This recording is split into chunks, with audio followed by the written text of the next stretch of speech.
Okay, we have all the information in this diagram. In particular, there's 1.3 amps through this 4 ohm resistor, 2 volts across this resistor.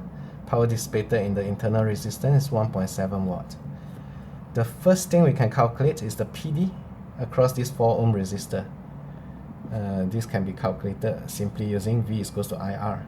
So the potential difference across the 4 ohm resistor will be 1.3 amps multiplied by 4 ohms, which gives us 5.2 volts. So the PD, the PD across this 4 ohm resistor is 5.2 volts.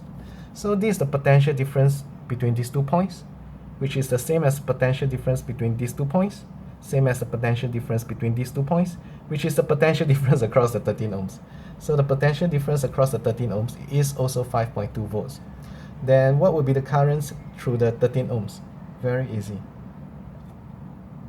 We can calculate that using V divided by R. So we have 5.2 volts across the 13 ohm resistor, which gives us a rather nice number of 0.4 amps.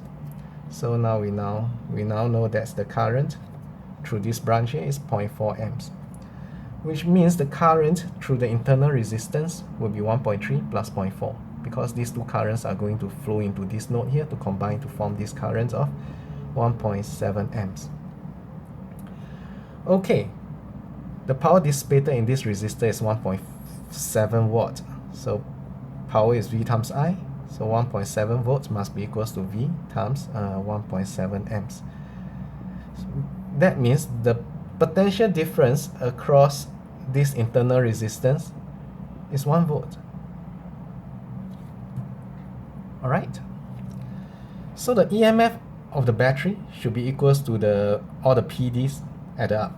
So there's a PD of 2 volts here, and there's a PD of 5.2 volts here, and there's a PD of 1 volts here.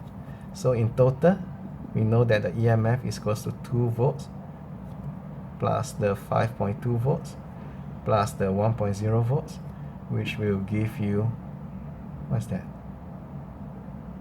2 plus 5.2, 8.2 volts.